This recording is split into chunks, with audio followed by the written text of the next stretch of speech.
तुम हटो, मैं बुलवाता हूँ। अरे बहुत हम परेशान हो गए, बहुत दिनों से रोज कहते हैं बोलती नहीं। अरे वो कैसे नहीं बोलेगी, मैं बुलवाता हूँ, बोल आप हटो। वो आ गया, बड़ा चतुर था। उसने कहा दादी एक बात बता, तेरे से कहीं नहीं बोलो जाए। अब उसने सोचा कि मैं बोलूं कहीं नहीं बोला जाए, वो कहिए मेरे से राम नहीं बोला जाता।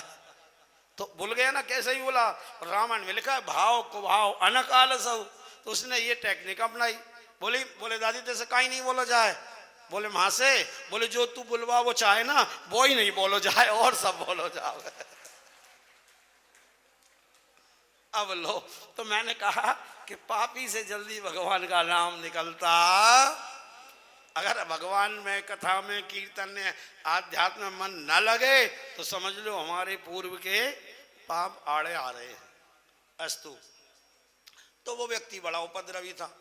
अब संत भी जिसको सुधारने पर आ जाए तो सुधार के ही रहते हैं। एक बार उसको जंगल में ले गए, बोले राम बोल। बोले मैंने पहले ही कहा था इसलिए मैं रुका था, मैं सब कुछ कहूँगा लेकिन वो ही नहीं बोलूँगा जो तुम बुलवाना चाह रहे हो।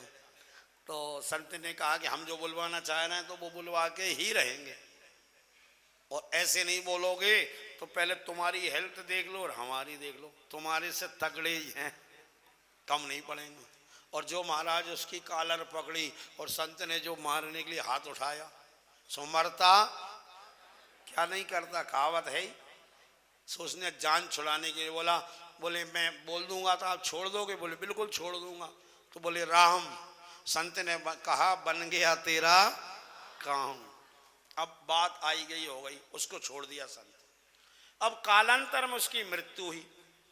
पापों से फाइल भरी पड़ी थी, यम के दूत घसीटते हुए उसको नरक में ले गए, बहुत वेदना देते हुए कष्ट में ले गए। नरक में ले जाके यमराज से कहा कि प्रभु इसकी किस पाप की क्या सजा देना है, हमको सब पता है, क्यों हम पापियों को सजा देते रहते हैं, सब लिखा हुआ है। अब हमको मालूम है कहाँ कौन किस किस नरक में ले जाना है, कितना कष्ट देना है। ये समस्या नहीं है, समस्या एक आ गई हमारे साथ। ये जीवात्मा ने एक संत के कहने से धोखे से राम बोला है, अब उसका क्या फल होता है ये तो हमको पता नहीं है, क्या इनाम और क्या सजा दी जाए। तो यमदूतों से यमराज बोले तुमको कहाँ से पता होगा राम नाम का क्या फल है, ये तो हमको ही पता। तो फिर इसका क्या करें। बोले इसको हमारे पास छोड़ो, ब्रह्मा जी के पास लेके जाएंगे। ब्रह्मा जी के पास लेके, ब्रह्मा जी आपने कैसे उल्टे सीधे लेख लिखते रहते हो, एक वो धोखे से इसने राम कह दिया, अब इसका क्या फल है, क्या इनाम है, क्या सजा, ये हमको पता नहीं है, आप बताओ तो हम इसका उस तरह से दें, ऐसा ना हो कोई गलत हो जाए तो हमारी भी गद्दी चली जाए। सो ब्रह्मा जी बोले यमराज जी सही बात पूछो ना, हम चारों वेद तो जानते हैं पर राम नाम की महिमा ऐसी है कि वो चारों वेदों से भी ऊपर है, सो उसका हमको कोई ज्ञान। तो फिर क्या करें। ब्रह्मा जी बोले एक काम करते हैं, क्या हम भी आपके साथ चलते हैं, आज हमको भी राम नाम की महिमा का पता चल जाएगा, हम लोग सब मिलके कैलाश पर्वत पर चलते हैं। बोले बाबा दिन रात बस एक ही काम है उनको, क्या, राम राम राम राम, तुम पुनि राम राम दिन राती, सादर जपो अनंग आराती। भोले बाबा अखंड राम नाम का जापक है, तो उनसे ज्यादा राम नाम की महिमा कौन जानेगा। चलो कैलाश पर चलते हैं। सो यमराज जी, वो जीवात्मा और ब्रह्मा जी तीनों मिलकर कैलाश पर्वत पर पहुंचे। बोले बाबा ने कहा आइए आइए ब्रह्मा बाबा, कैसे आना हुआ। अरे बोले यमराज जी इसको लेके आए जीवात्मा को, इसने एक बार गलती से राम नाम कह दिया, अब इसका क्या फल है ये बताओ, आप राम नाम के जापक हैं। बोले बाबा, बोले हम राम नाम जपते तो हैं पर सही सही बताएं हमको भी राम नाम की कुछ महिमा का पता, हम तो संतों से सुन सुन के शास्त्रों में जपने लगे पर इसकी इतनी महिमा हम नहीं बता सकते, तो क्या करें फिर। बोले बाबा बोले कुछ मत करो, हम भी तुम्हारे साथ हो लेते हैं, और काहे को चक्कर में पड़ते हो, दुनिया में इधर उधर भटकते हो, जिनका नाम है ना उन्हीं के पास चलो, अपने आप फैसला हो जाएगा, इधर उधर भटकने की जरूरत क्या है। बोले बात तो सही है। ब्रह्मा जी ने कहा, तो जीवात्मा, यमराज और ब्रह्मा जी और शिव जी चारों मिलके और साकेत धाम में पहुंचे। वहाँ राम दरबार लगा हुआ है। भरत जी महाराज पंखा जल रहे हैं, शत्रुघ्न जी सेवा में खड़े हैं, लक्ष्मण जी हनुमान जी चरणों में बैठे हैं, माता जानकी और राम जी दिव्य सिंहासन पर आसीन हैं, सिद्ध गंधर्व स्तुतियाँ गा रहे हैं। बहुत सुंदर साकेत लोक का दृश्य है। और वहाँ पर जाके जब राम जी ने भोले बाबा को आते देखा तो सिंहासन के उठ के खड़े हो गए। आइए भोले बाबा, आइए आइए, आपका स्वागत है हमारे लोक में। कैसे आना हुआ? अरे प्रभु, एक केस के सिलसिले में आए हैं, एक मुकदमा उलझ गया है। अच्छा, क्या हुआ? बोले ये संत के कहने से इसने जीवात्मा ने राम बोला तो यमराज जी ब्रह्मलोक में ले गए। ब्रह्मा जी हमारे पास आए, हम आपके पास आए हैं, आपका नाम है, आप ही बताओ इस जीवात्मा का क्या किया जाए और आपके नाम की क्या महिमा है। सो राम जी बोले कि देखो, हमारे नाम की महिमा का तो ऐसा है कि नाम भले ही हमारा है पर हम भी उसकी महिमा को नहीं जानते हैं। और इस बात को गोस्वामी जी ने मानस में लिखा है, कहूँ कहाँ लग नाम बड़ाई, कहूँ कहाँ लगे नाम बड़ाई, राम न सकहि नाम गुण गाई, राम न सकहि नाम गुण गाई। महाराज, कहूँ कहाँ लग नाम बड़ाई और राम न सकहीं, खुद राम जिनका नाम है वो भी नहीं बता पाए उसकी महिमा को। तो अब बोले बाबा, बोले समस्या हो गई। क्या? सेशन कोर्ट में अगर कोई मुकदमा फंस जाए तो अपील कर दो हाई कोर्ट में, और हाई कोर्ट में फंस जाए तो सुप्रीम कोर्ट है ना, खटखटाओ दरवाजा। अब पर सुप्रीम कोर्ट में भी फैसला ना हो तो फिर कहाँ जाएगा व्यक्ति? है राष्ट्रपति के पास जाएगा और वहां भी ना हो, ऐसा नहीं हो सकता। प्रभु, अब आप तो राष्ट्रपति हैं, आपसे बड़ी अदालत कोई नहीं है, आप कुछ करो इसका। बोले किसका? वो जीवात्मा पर नजर पड़ी, बोले इसका। तो प्रभु बोले उसका तो हो गया फैसला। बोले हमारी समझ में नहीं आई। बोले हमने अपने नाम की बात बताई है कि हम अपने नाम की महिमा नहीं जानते हैं, इसका फैसला तो हो चुका। बोले कैसे हो गया? बोले देखो, एक हमारा नियम है, अब आप लोग तो देवता हो और देव अंश से हमारे लोक में कभी भी आ सकते हो और कभी भी जा सकते हो, लेकिन कोई जीवात्मा एक बार अगर भगवान के पास पहुंच गया, उनके चरणों से जुड़ गया तो भगवान, देखो देवताओं से भी बड़ी हमारी पदवी है। देवता तो जाके आ भी सकते हैं पर हमसे भगवान इतना प्रेम करते हैं जीवों से, एक बार अगर किसी प्रकार इन चरणों में जुड़ जाए तो फिर उसको अपने चरणों से अलग कभी करते, अपने चरणों की सेवा उसको दे देते। इसलिए सज्जनों, गीता में कहा है यद गत्वा न निवर्तन्ते, वहां पहुंचने के बाद कोई आता नहीं है फिर, तद्धाम परमम मम। तो भोले बाबा बोले अब हम समझ गए, इससे बड़ी राम नाम की क्या महीना होगी कि एक बार नाम लिया था, जासु नाम सुमिरत एक बार उतरई नरभव सिंधु अपारा। ऐसी राम नाम की महिमा है सज्जनों, थोड़ी सी आपको बता दी। अब आगे कथा में प्रवेश करते हैं कि प्रद्युम्न को लेके जाके उसने और समुद्र में फेंक दिया। समुद्र में मछली निकल गई, मछली को मछुआरों ने पकड़ा, उसको मछुआरे संबासुर के घर ले आए। बात मौत से चली थी कि मौत को टालने का कोई कितना ही प्रयास क्यों न करे, हर चीज टाली जा सकती है पर मृत्यु। और एक और रेस की बात बताएं आपको, कथा ज्यादा नहीं बढ़ाएंगे, राम कथा में पूरा सुनाएंगे आपको, खाली यह संकेत कर देते हैं कि संबासुर ने अपनी मौत के से बचने के लिए प्रद्युम्न का हरण किया, रावण ने सीता हरण किया, और सीता हरण तो बाद में किया। एक रहस्य की बात सुनो, रावण ने सीता हरण से पहले कौशल्या हरण किया था। कुछ लोग तो पहली बार सुन रहे होंगे, है ना। कौशल्या जी का हरण रावण ने किया है। राम जी की माता का किन किन को पता था? थोड़ा हाथ खड़ा करें। आपको था क्या पता? पहले कब किया था बताओ, कैसे किया था? नहीं है ना, वो तो है ना, आपको है जानकारी, इन्होंने सुनी हुई कथा। तो कहने मतलब है कि गिने चुने लोगों को मालूम है, नहीं तो इतनी रहस्यात्मक ये कथाएं। कौशल्या जी का हनन किया था, और कब किया था? शादी से पहले। कौशल्या जी की शादी नहीं हुई थी सज्जनों। उसने कहा कि किसी ने बता दिया कि इनकी शादी होगी तो इसी का बेटा तेरे को मारेगा, विवाह नहीं होने दूं बोले। लेकिन भगवान का ऐसा विधि का विधान है, हरण कर लिया, और हरण के बाद भी शादी भी हुई, बेटा भी हुआ, और उसकी मौत भी आई। अब कैसे क्या हुआ ये बात में राम कथा में बताएंगे, पर कौशल्य हरण हुआ ये पक्का है। वृंदावन बिहारी लाल की जय। अब महाराज संबासुर के रसोइयों ने वो मछली को जब अमनिया किया गया, उसके पेट से बालक निकल आया। मायावती नाम की महिला जो पूर्व जन्म में कामदेव की पत्नी रति थी, वो वहां रसोई बनाने का काम करती थी, नौकरानी थी संबासुर की, वही भोजन बनाती थी।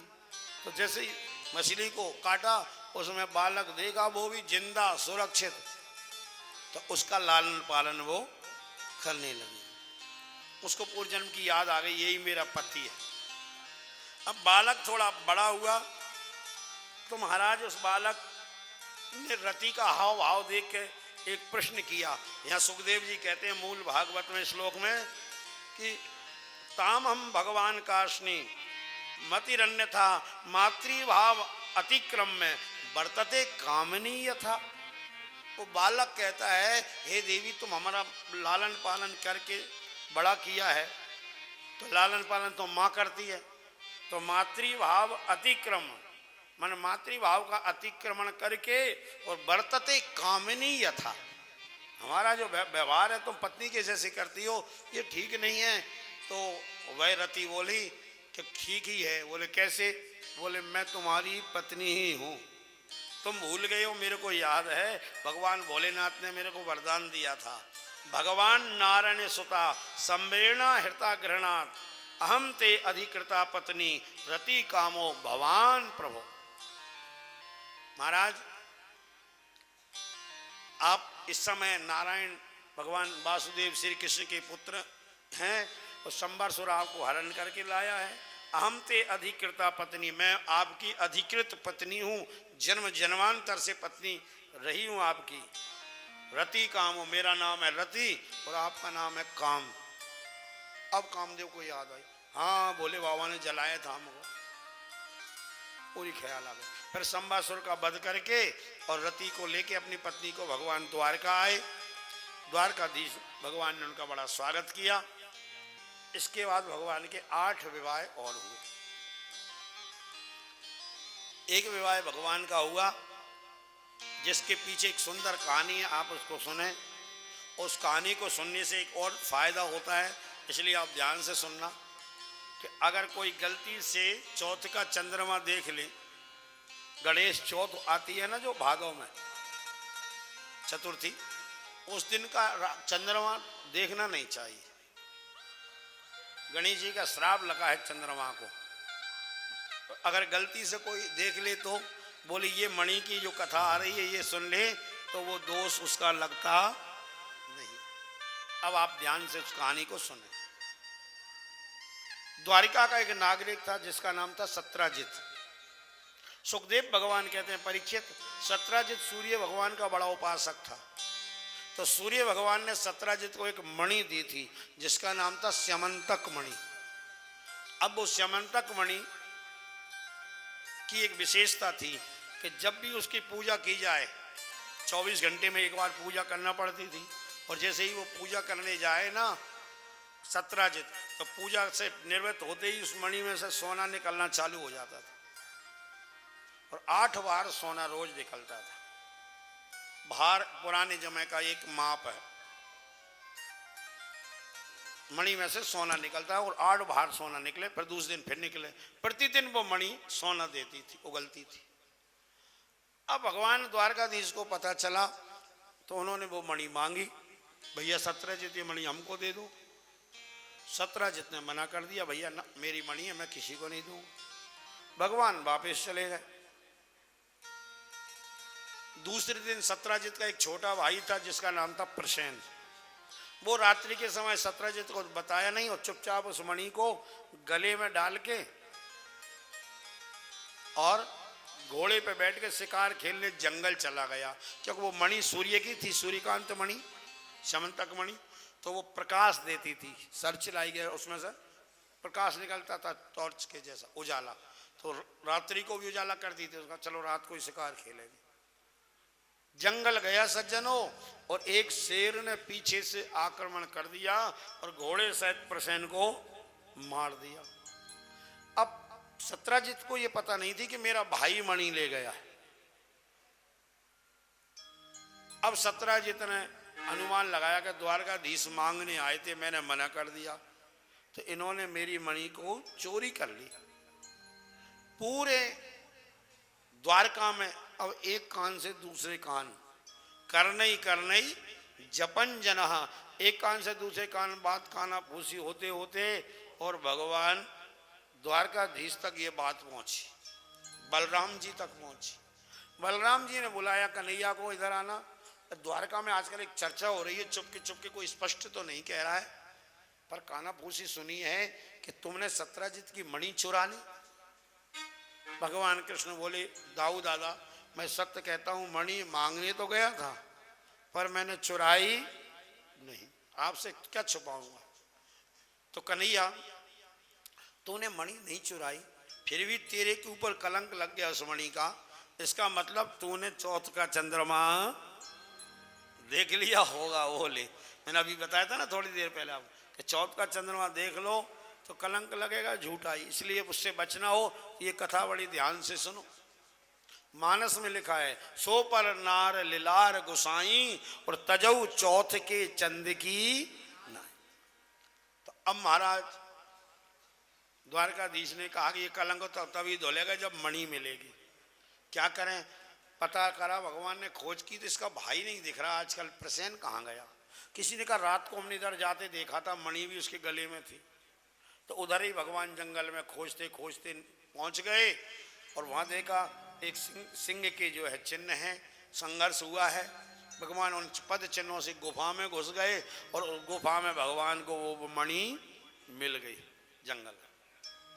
अब मिल तो गई, लेकिन हुआ क्या, वो मणि एक युवती स्त्री थी, वो उस मणि को लेकर के ऐसे गेंद के जैसे खेल रहे, एक हाथ से दूसरे हाथ में, उससे गुफा में प्रकाश हो रहा था उस मणि से। भगवान पहचान गए मणि तो यही है। भगवान ने कहा, ओ देवी इधर आओ। वो पहुंची, क्या बात है, ये मणि के पीछे द्वारका में बहुत बवाल मचा हुआ है, ये मणि वही है, तुमको कहाँ से मिली, लाओ हमको दो। भगवान ने मणि मांगी तो उसने ना तो मणि दी ना कुछ कहा, और कस के हाथ में पकड़ के तो गुफा के अंदर भाग गई।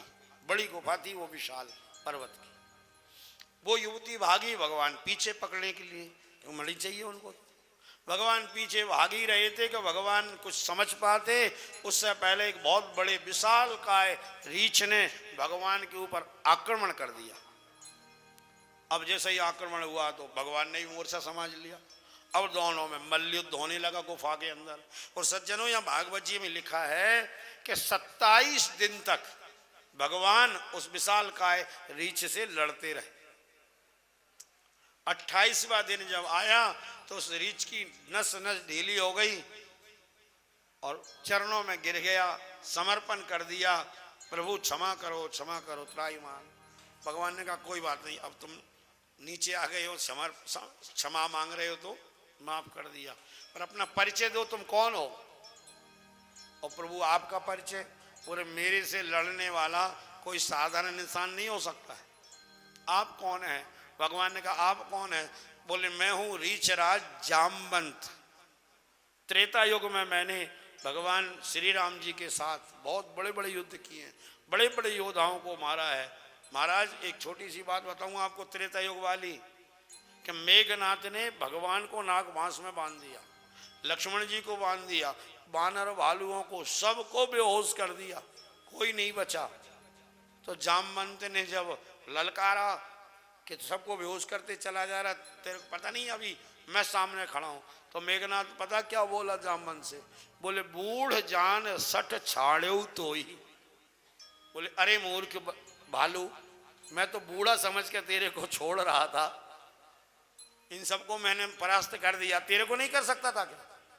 बूढ़ जान सठ छाड़े तो ही अवजन पचारस मोही, और तू मेरे को ही ललकार रहा है। अस कह तरल त्रिशूल चलायो, ऐसा कह के मेघनाथ ने एक बहुत विकराल त्रिशूल लेके और जामवंत की ओर फेंका कि तू अब पचार रहा है तो देख मेरी शक्ति। अस कह तरल त्रिशूल चलायो और जामवंत कर गए सोई धायो। जामवंत ने उछल के और त्रिशूल को पकड़ लिया, पकड़ के और अपने घुटने पे दे मारा, त्रिशूल तो टेढ़ा हो गया और फेंक दिया। फिर जामवंत ने क्या किया, दौड़ के गए और मेघनाथ का पैर पकड़ा, है ना, चरण पकड़ भूमि भमायो, पैर पकड़ के जोर से घुमाया, घुमा के ऐसा फेंका, सीधा लंका में जाके गिरा रावण की गोदी में। महाराज रामायण पढ़कर देखो आप, ये रामायण में है, लंका कांड में ये बात। और फिर क्या बोले, वो बात तो वो सुनो आगे की। फेंकने के बाद क्या बोले, मैं जैसे बूढ़ दिखावा तो ही, मैं कैसा बुढ़ा हूं अब तेरे को दिखा रहा हूं, देख मेरे हाथों में कितनी ताकत है। बोले चौपाई है वहां पर। तो ऐसे शक्तिशाली जामवंत बोले मेरे से लड़ने वाला कोई साधारण इंसान नहीं हो सकता है। तो भगवान बोले कि उस समय तो राम जी की मदद की थी और इस समय उन्हीं राम जी से लड़ रहे हो, उनकी पिटाई कर रहे हो। बोले मैं कुछ समझा नहीं। तो भगवान बोले अभी हम समझा देते हैं, थोड़ी देर आंख बंद करो। जामवंत जी ने आंख बंद कर ली। अब भगवान बोले अब खोलो आंख। जैसे ही जामवंत जी ने आंख खोली तो क्या देखते हैं, कित मुरली कित चंद्रिका कित गोपियन के साथ, कित मुरली कित चंद्रिका कित गोपिन के साथ, अपने जन के कारण श्री कृष्ण भय रघुनाथ, अपने जन के कारण श्री कृष्ण भय रघुनाथ। अपने भक्त के लिए आज भगवान श्री कृष्ण क्या बन गए, रघुनाथ बन गए। सज्जनों, जामवंत ने जब राम रूप में देखा, चरणों में गिर गए, प्रभु आप? बोले हाँ हम ही हैं। अब त्रेता युग में कृष्ण बन के आए, द्वापर में राम बन के आए थे। हम तो किसी भी रूप में चले आते हैं। माताएं गाती हैं ना, माताओं का सबसे फेवरेट भजन है एक अंतरा सुनाओ। भगवान के हम किसी भी रूप में आ जाते हैं। एक सबसे फेवरेट दो भजन माताओं को बहुत पसंद आते हैं। एक तो भगवान कोई भी भेष बनाते हैं, तो मनिहारी का बनाया था उस दिन, और आज किसी भी रूप में जाते हैं। कभी क्या बन के आते हैं, कभी राम बन के कभी श्याम बन के चले आना, प्रभु जी चले आना। कभी राम बन के कभी श्याम बन के चले आना, प्रभु जी चले आना। तुम राम रूप में आना, तुम राम रूप में आना, तुम राम रूप में आना, तुम राम रूप में आना। सीता साथ लेके धनुष हाथ लेके चले आना, प्रभु जी चले आना। सीता साथ लेके धनुष हाथ लेके चले आना, प्रभु जी चले आना। जय हो।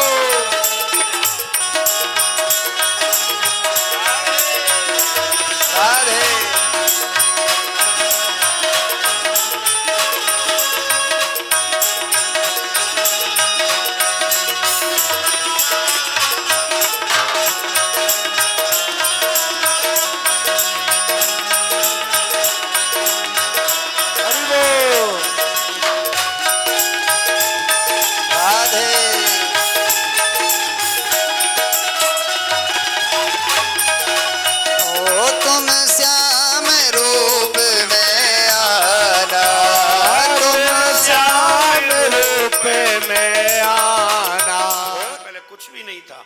एक चीज थी उनके पास,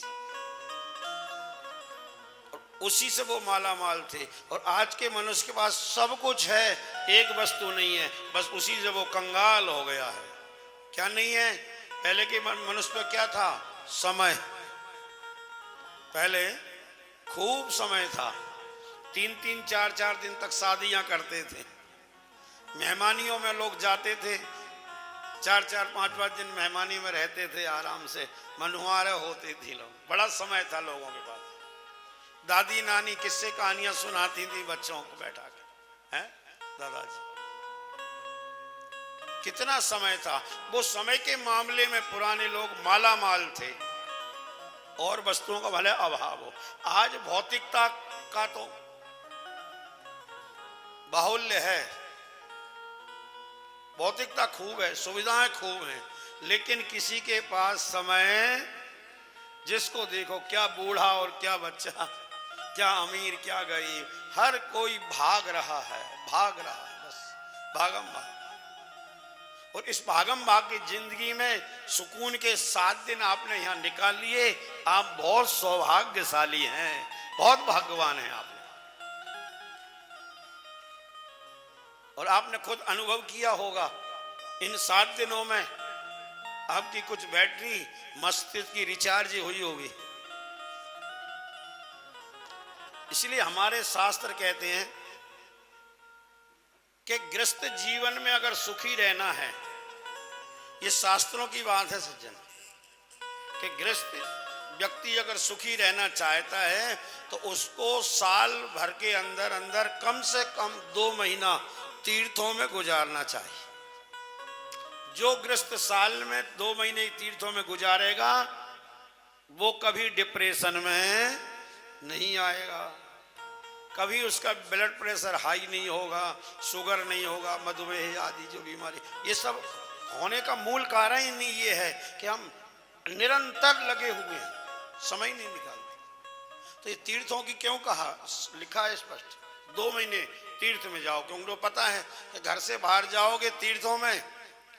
अच्छा, हमारे जो तीर्थ है ना, ऐसा कोई एक तीर्थ नहीं है, आप कोई बताइए खड़े होकर महाराज कि वो तीर्थ ऐसा है जिसके किनारे सरित समुद्र या सरिता ना हो।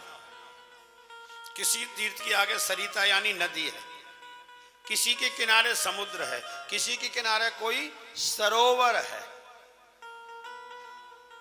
तो गृहस्थ जीवन को क्या करना है? 2 महीने समय निकाल के किसी तीर्थ में जाए, वहां की नदी में स्नान करे, वहां बैठ के कथा श्रवण करे और कुछ अपना जो न्याय से कमाया हुआ धन है उसमें से कुछ दान करे। ये 3 काम तीर्थ में करे, स्नान, दान और कथा श्रवण।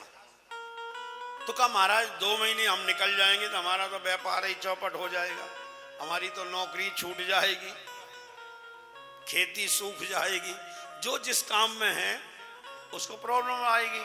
तो हमारे शास्त्रों ने उसका भी समाधान बताया कि 2 महीने एक साथ नहीं कि घर से निकाला आए और 2 महीने बाद जाओ ना, तो बोले 7-7 दिन के 4 टूर करो, हर 3 महीने में एक बार 7 दिन के लिए निकल जाओ। 7 दिन में कोई ज्यादा परेशानी।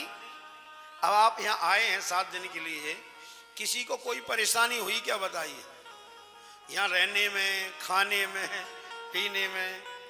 अच्छा, घर में माता बहनें यहाँ आ गई तो किसी के बच्चे, अब भोजन माता बहनें ही बनाती है ना, तो वहाँ भोजन बन रहा है कि नहीं? जो लोग घरों में हैं वो भोजन कर रहे हैं कि भूखे ही हैं?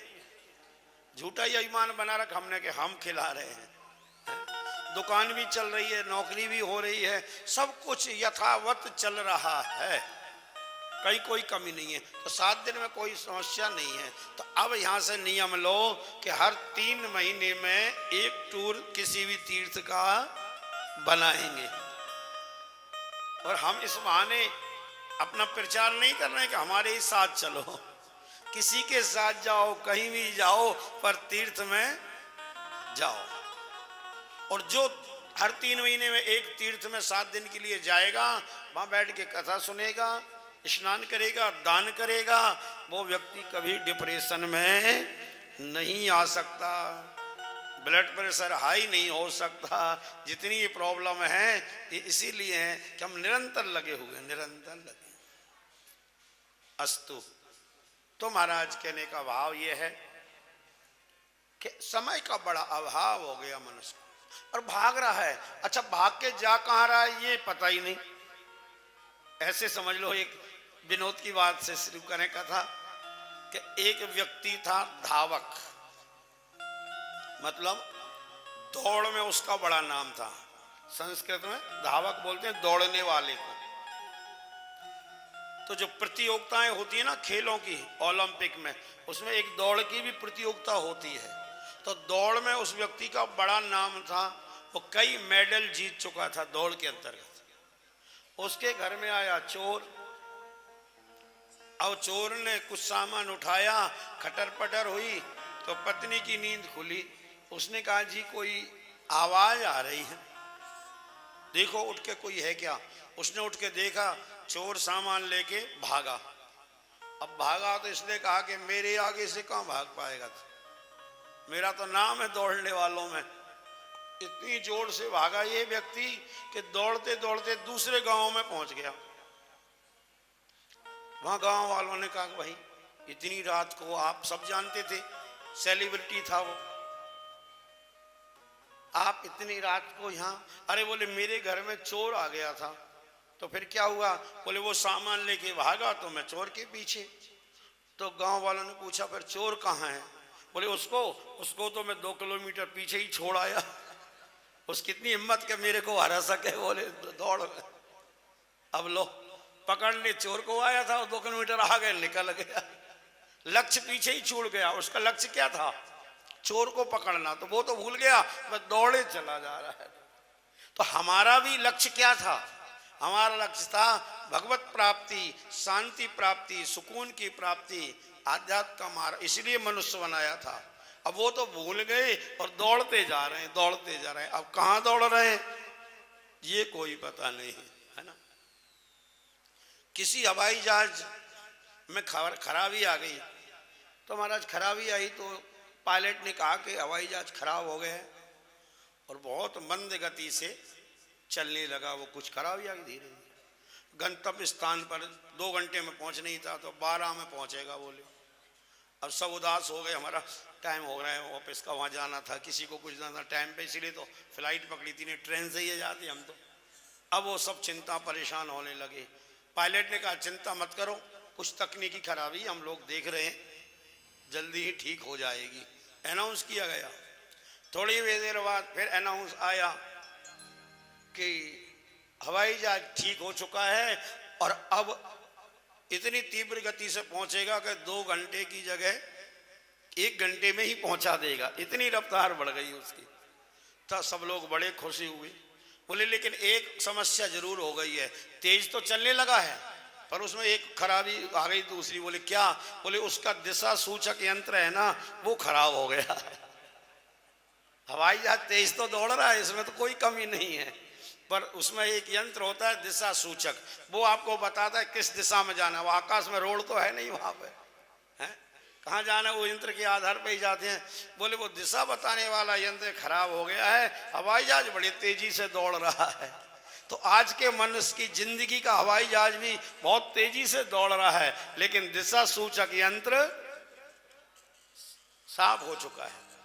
इसलिए भले ही धीरे दौड़े पर उसको दिशा का ज्ञान होना चाहिए कि मैं किस दिशा में जा रहा हूं, क्यों जा रहा हूं, इतना पैसा कमा रहा हूं तो किसके लिए कमा रहा हूं, इसका क्या करूंगा, मेरी पीढ़ी क्या करेगी आगे, परिणाम क्या होगा, हमारे बच्चे क्या कर रहे हैं। वर्तमान में देखो इस पैसे का उपयोग कहाँ हो रहा है।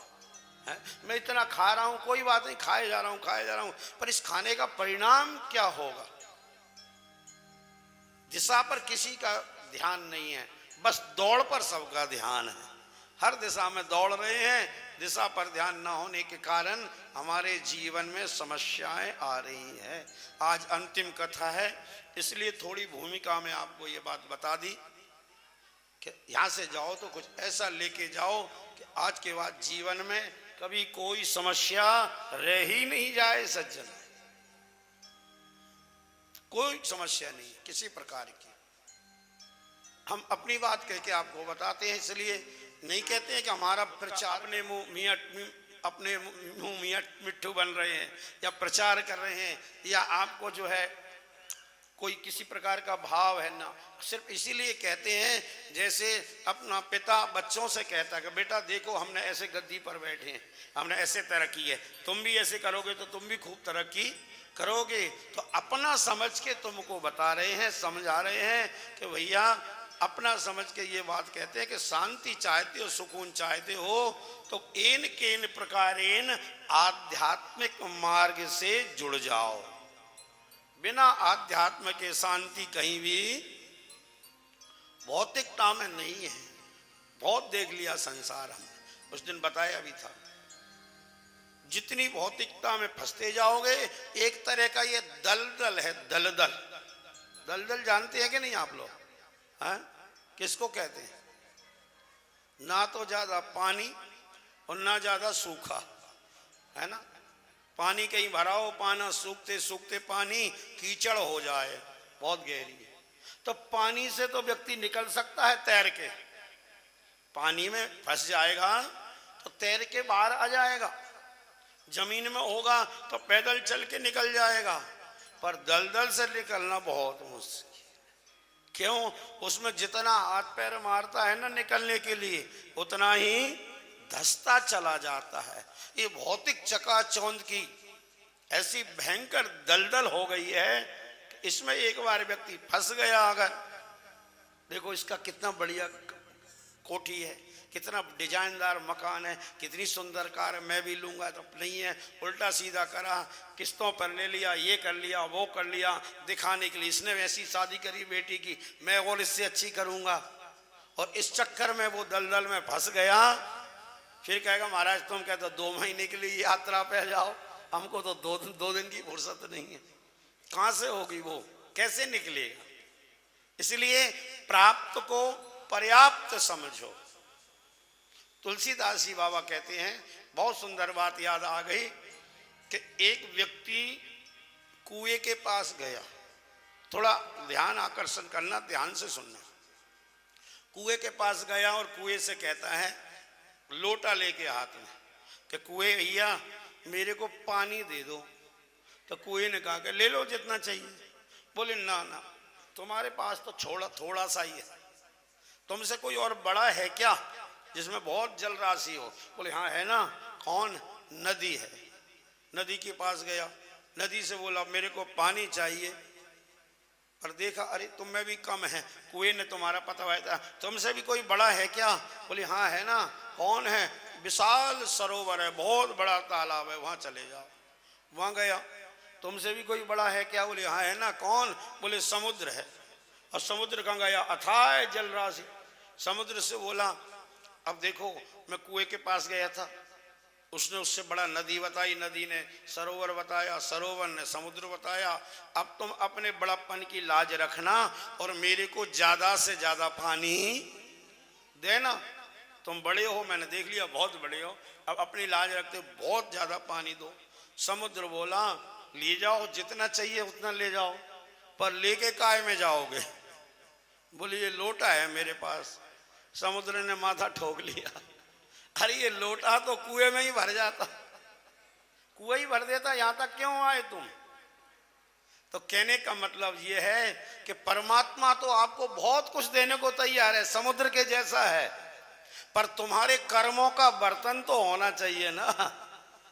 कर्म का पात्र जितना होगा परमात्मा डालेगा तो उतना ही।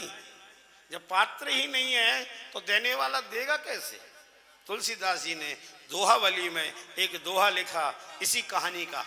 क्या कहते हैं? करब कमंडल कर लिए तुलसी जहाँ तह जा, कर्म कमंडल कर लिए तुलसी जहाँ जहाँ जाए। सर का कूप समुद्र जल बूंद न अधिक समान। सरिता कूप समुद्र जल बूंद न अधिक समान। कर्म कमंडल कर लिए, कर माने हाथ, हाथ में पात्र लेके तुलसी जा रहा है। कौन सा पात्र है? बोले कर्म कमंडल, कर्म का। अब जितना बड़ा कर्म होगा उतना ही तो मिलेगा। एक बूंद ज्यादा कैसे आएगा? जब लोटा में जो है समाएगा उतना ही तो लोगे। देने वाला तो बहुत दे रहा है। इसलिए सज्जनों, अपने हृदय को, अपने पात्र को विशाल बनाएं। हमारी भारतीय संस्कृति कहती है वसुधैव कुटुंबकम, अर्थात ये पूरा संसार ही मेरा कुटुंब है, परिवार है। एक अंतिम बात और फिर हम लोग कथा में प्रवेश करेंगे। आज अंतिम दिवस, तो इसलिए आप कुछ ऐसी बातें लेके जाएं कि जीवन जाते ही परिवर्तित हो जाए। जो गोली खाते हैं ना जिन बीमारियों की, उनकी दवाइयां छूट जाएं महाराज। आप कहोगे ऐसा भी हो सकता? बिल्कुल होता है महाराज। अभी हमारी हरिद्वार में कथा थी इस वर्ष,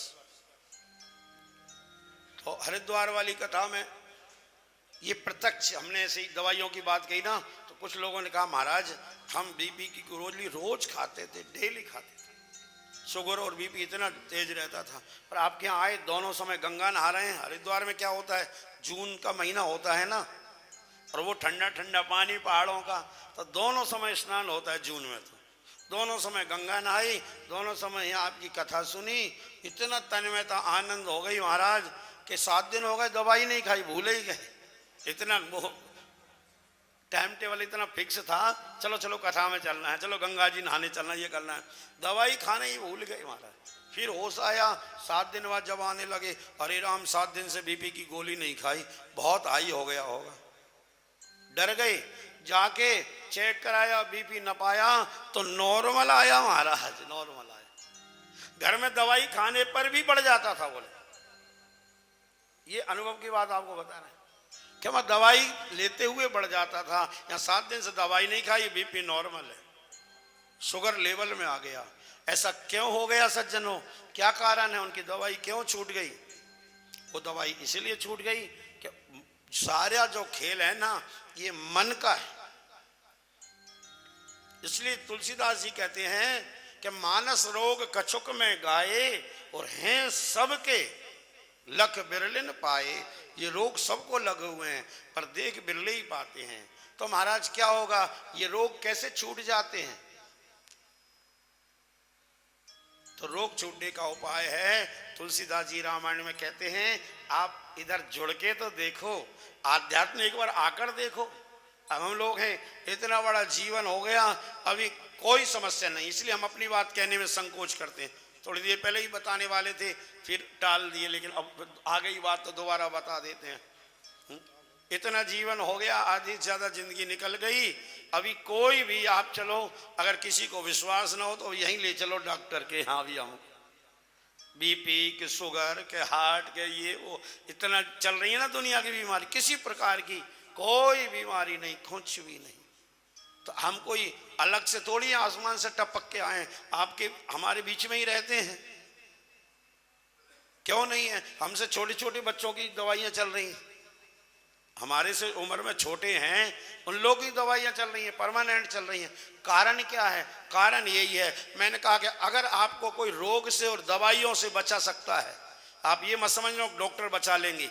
अमेरिका चले जाओ, विदेश चले जाओ, यूरोप जाओ, यूके जाओ, यूएस जाओ, मर्जी आ जहाँ जाओ, कोई नहीं बचा पाएगा।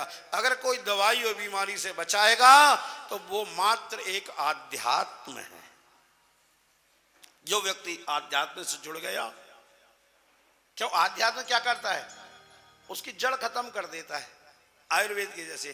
क्योंकि बीमारियां आती हैं तन से नहीं होती हैं, तन में तो बहुत बाद में आती हैं, पहले मन में आती हैं। बीमारियां सबसे पहले कहाँ आती हैं? मन में आती हैं। मन अशांत हुआ, मन टेंशन, मन डिप्रेशन आया, फिर मन के द्वारा तन में आती हैं। और आध्यात्म क्या करता है? सीधा मन को ही शांत करता है, तन को बाद में, और मन पर जो असर करता है आध्यात्म, और मन से कर दिया उसकी जड़ ही खत्म हो जाती है। इसलिए आपको अपना समझ के समझा रहे हैं। आप लोग आए हैं, बड़े श्रद्धालु हैं, तभी तो इतने घर दरबार छोड़ के आए हैं, व्यापार और इतना काम धंधा, यहाँ 7 दिन आनंद लिया। तो अब आनंद से जाओ और अपने मन को इन किन प्रकारेण जैसे तैसे हो आध्यात्म से जोड़ लो, चाहे गीता से जोड़ो, रामायण से जोड़ो, सत्संग से जोड़ो, भागवत से जोड़ो, किसी मंदिर में जाओ। आप जो गोविंद देव जी परमानेंट जाते हैं वो देखते होंगे वहां जाने के बाद कितना सुकून मिलता है, शांति रहती है कि नहीं? बोलो कि उधर से टेंशन में आते हो, महाराज क्या करें आपके कहने से चला गया और मेरा तो वहां जाते ही ब्लड प्रेशर हाई हो गया। ऐसा होता है क्या? बोलो, आनंद आता है कि नहीं आता है? तो इसीलिए सज्जनों, ये आनंद केंद्र हैं, सुकून के केंद्र हैं। इस आध्यात्म केंद्र से इन के इन प्रकार हम लोग जुड़ जाएं, बेड़ा पार हो जाएगा। तुलसीदास जी महाराज कहते हैं अंतिम चौपाई, फिर भागवत जी में प्रवेश करेंगे।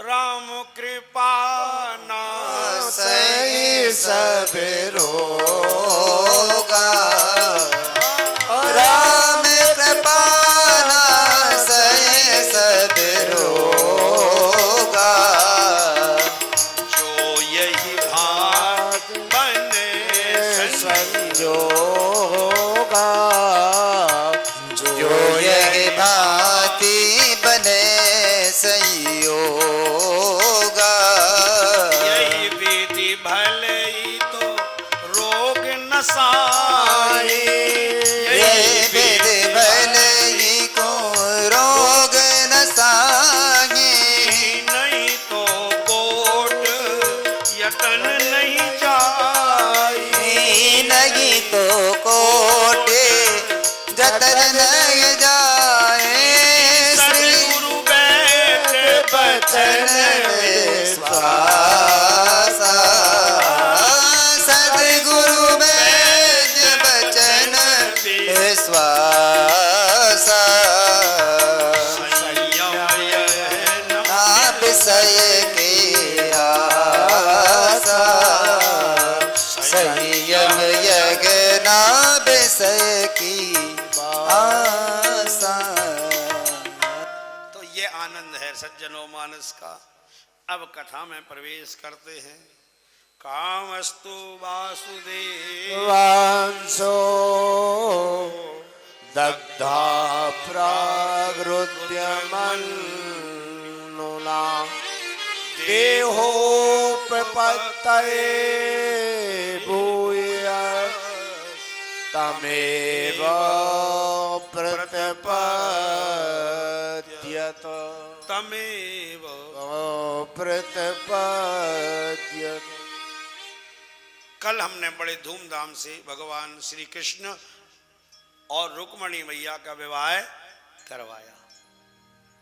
अब विवाह के पश्चात क्या हुआ वो आप कथा सुनो कि कामस्तु वासुदेवांशो, वासुदेव भगवान श्री कृष्ण के अंश से जो रुक्मणी जी की पहली संतान हुई वो पुत्र हुआ, और पुत्र का नाम पड़ा प्रद्युम्न।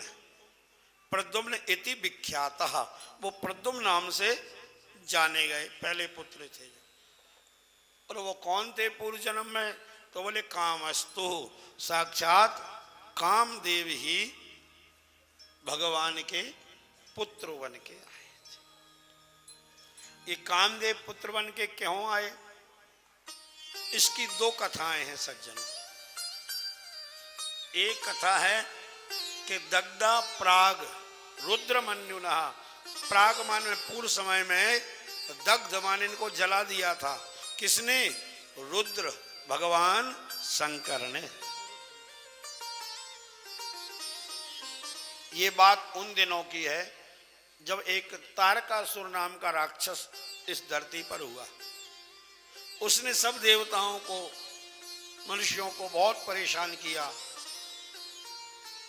देवता ब्रह्मा जी के पास पहुंचे। ब्रह्मा जी ने कहा, सबई बुझाए कहा विधि, धनुज निधन तब होए, शंभु शुक्र संभूत सुतय, यह जीते रण सोए। ब्रह्मा जी बोले कि इस धनुज का, इस राक्षस का मरना एक ही प्रकार से है, भगवान शंकर का बेटा इसको मार सकता है, पुत्र। शंभु शुक्र संभूत सुत, भगवान शिव का बेटा मारेगा। तो देवता निराश हो गए, बोले शिव के तो कोई संतान ही नहीं है। क्यों? बोले सती जो तजी दक्षमक देहा, जो शिव की पत्नी थी सती, उनसे कोई संतान तो ही नहीं और उन्होंने शरीर का त्याग भी कर दिया है। तो अब महाराज देवता निराश हो गए, तो ब्रह्मा जी ने कहा कि निराश होने की जरूरत नहीं है। सती ने जो देह त्यागी है ना, वो पता है क्या हुआ? बोले सती जो तजी दक्षमक देहा, तो जन्मी जाए हिमाचल गेहा। पर्वतराज हिमाचल के यहाँ उनका जन्म हो गया है पार्वती के रूप में। उन्होंने घोर तपस्या की है। अब अगर पार्वती से शिव का विवाह हो जाए तो पार्वती जो संतान होगी वो इस राक्षस को मार देगी।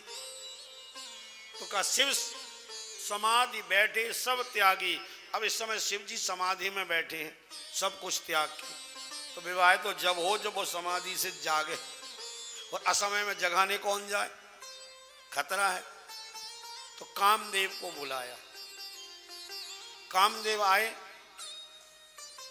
कामदेव से कहा कि जाओ समाधि तोड़नी है। बोले किसकी? बोले शिव जी की। कामदेव उदास हो गए, और किसी की कहते तो मैं चला जाता, शिव जी की समाधि मैं नहीं तोड़ पाऊंगा। बोले क्यों नहीं तोड़ पाओगे? इंद्र ने कहा हम पर परेशानी आई और तुम मना करते हो। हम तुमको बहुत शीघ्रता से कैलाश की ओर जाते हुए देखना चाहते हैं। कैलाश पर्वत पर जाओ और शिव जी की समाधि भंग करो। हम कैलाश की ओर जाते हुए देखना चाहते हैं। कामदेव बड़े दैन्य भाव से बोला, देवराज इंद्र जाते हुए तो देख लोगे पर आते नहीं देख पाओगे हमको। बोले क्यों? बोले क्या समस्या है? बोले समस्या ये है कि अगर तीसरा नेत्र खुल गया तो हमारा काम तमाम है। तो अब उदास होने की बारी इंद्र की थी। अब इस बार इंद्र उदास हो गए। क्यों? वो इसीलिए हो गई कि इंद्र ने सोचा कि अब मृत्यु के भय से ये मना कर देगा कि मैं तुम्हारा काम, और कामदेव के अलावा समाधि कोई तोड़ नहीं सकता। तो अब इस असुर से हम ऐसे ही परेशान रहेंगे। इंद्र उदास हो गए। तो काम ने कहा कि क्यों, ये मुंह क्यों लटक गया? बोले तुमने मना कर दिया ना। बोले मना कहाँ किया? ये थोड़ी कहा है कि मैं नहीं जाऊंगा। मैं तो ये कहता हूँ कि वहां जाने पर मेरे को मौत का खतरा है। तो बोले अब जिसको मौत का खतरा है, जान जोखिम में डाल के कौन जाएगा? बोले मैं जाऊंगा। बोले तुमको पता है कि मरना है फिर भी जाओगे? हाँ। बोले फिर भी जाऊंगा। क्यों जाओगे? बहुत सुंदर सूत्र है सज्जनों, ध्यान रखना। मृत्यु का डर है तो भी जा रहा है, क्या कारण क्या है जाने का? तो कामदेव कहता है तदपि करऊं मैं काज तुम्हारा, तदपि करब मैं काज तुम्हारा।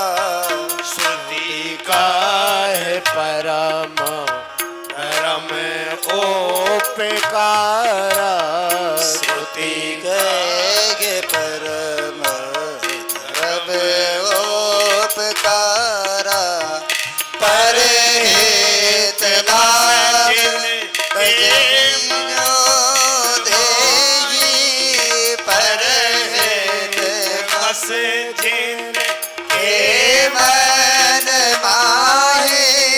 तिन काहू जग तोर लब कछुआए, तिन का जग दौर लब कछुआए।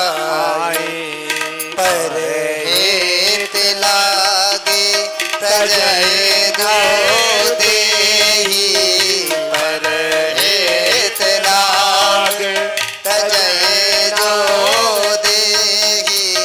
संतत संत प्रशंसय देहि, परहित सरस धर्म नहीं भाई। परहित सरस धर्म नहीं भाई। पर पीड़ा सम नहीं आद भाई, पर पीड़ा सम नहीं आद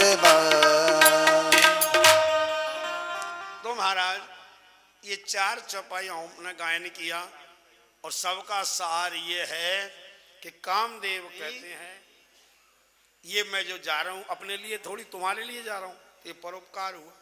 और परोपकार में अगर जान भी चली जाए, शिव विरोध ध्रुव मरण हमारा, तो भी संतत संत प्रशंसाएं जी। परोपकार के लिए जो देह त्याग करता है उसकी युगों युगों तक कीर्ति रहती है, नाम रहता है। अपने अपने लिए तो सभी जीते हैं, अकेले ही जो खा खा कर सदा गुजरान करते हैं, यूं भरने को तो दुनिया में पशु भी पेट भरते हैं। पथिक जो बांट कर खाए उसे इंसान कहते हैं। इंसान वो है जो दूसरों के लिए जिए। जीना तो है उसी का जिसने ये राज जाना, है काम आदमी का औरों के काम, है काम आदमी का औरों के, जो किसी के काम आ जाए उसे इंसान कहते हैं। और हम चाहते हैं कोई हमारे काम आ जाए और हम किसी के। आज का मन स्वार्थी हो गया है, और स्वार्थी नहीं, हमको परमार्थी बनना है।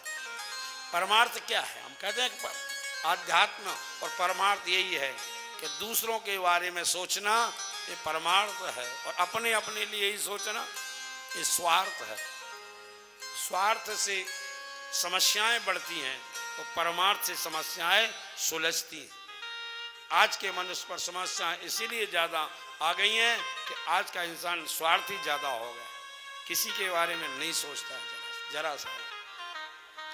अस्तु, तो कामदेव ने कहा कि मैं जाऊंगा।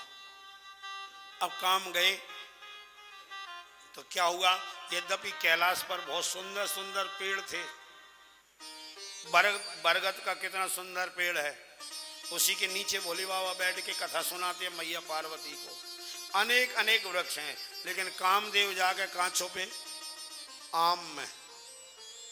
लिखा है वहां, सौरभ पल्लव मदन बिलो का। सौरभ माने आम, आम के पत्तों में छिपे काम। क्यों? बोले काम छिपा आम में। कारण इसलिए कि काम जो है ना एक विकार है।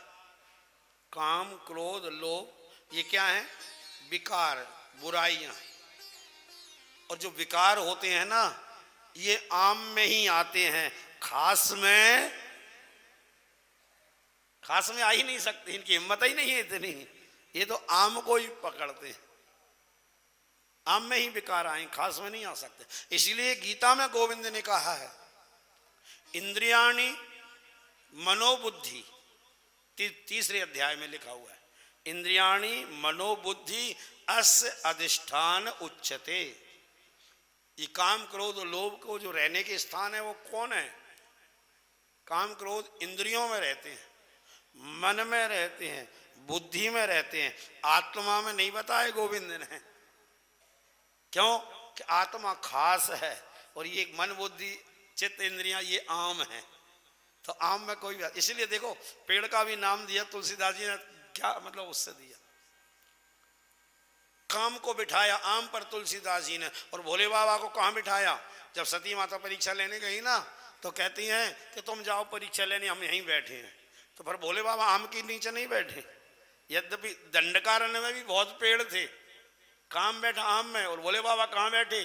भोले बाबा से सती से कहा तुम जाओ, हम यहीं बैठे। बोले कहाँ बैठे हो? बोले जब लग तुम आयो मोय पाही, तब लग बैठ रहूं बट छाई। मैं बरगद के नीचे बैठा हूं और काम आम के नीचे। इनकी कथाओं का क्या संकेत है? मतलब बरगद जो होता है ना वो विश्वास का रूप बताया।